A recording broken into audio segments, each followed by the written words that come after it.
یہاں سب سے پہلے تو اب توجہ کیجئے لفظ جہاد پر، جس کے بارے میں ذہنوں میں بڑے مغالطے ہیں۔ پہلا مغالطہ ہمارے ذہن میں یہ بیٹھا ہوا ہے کہ جہاد کے معنی ہے جنگ۔ بڑا مغالطہ، بنیادی مغالطہ، تمام مغالطوں کی اساس اور جڑ اور بنیاد یہی مغالطہ ہے۔ جہاد کے معنی جنگ نہیں ہے، اگرچہ جنگ پر بھی جہاد کا اطلاق ہو جاتا ہے، یہ بالکل دوسری بات ہے۔ قتال یعنی جنگ یہ خاص ہے، اور جہاد یعنی جد و جہد اور کشمکش یا کشاکش یہ عام ہے۔ قتال تو لازماً جہاد ہے، لیکن جہاد لازماً قتال نہیں ہے۔ دوسرا مغالطہ کیا ہے جو پہلے مغالطے کا لازمی نتیجہ ہے کہ جنگ ہمیشہ نہیں ہوتی، اور جنگ جب بھی ہوتی تھی تو جتنے لوگ درکار ہوتے تھے اگر وہ نکل آتے تھے تو باقی سب کی طرف سے وہ ذمہ داری ساقط ہو جاتی تھی۔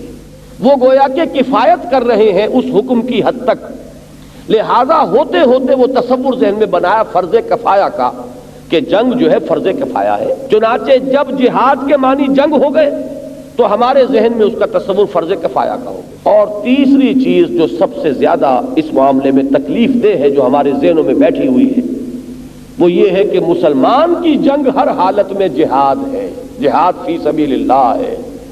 یہ بہت بڑا مغالطہ ہے، اور اسلام کو بدنام کرنے میں اور اس مقدس اصطلاح کو بدنام کرنے میں اس تیسرے مغالطے کا بڑا دخل ہے۔ جن لوگوں کا ایمان صرف نوک زبان تک ہے وہ بھی مسلمان تو ہیں، تو مسلمان جو ہے، جو قانوناً مسلمان ہے، وہ ظالم بھی ہو سکتا ہے، وہ چور بھی ہو سکتا ہے، وہ فاسق بھی ہو سکتا ہے، وہ زانی بھی ہو سکتا ہے۔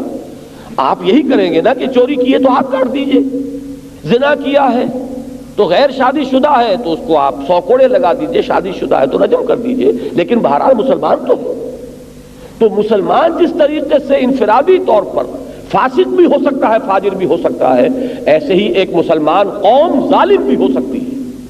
وہ صرف اپنے غلبے کے لیے دنیا میں جنگ کر سکتی ہے، وہ صرف اپنے اقتدار کے لیے خونریزی کر سکتی ہے، وہ اپنا امپیریلزم پروموٹ کرنے کے لیے خونریزی کر سکتی ہے۔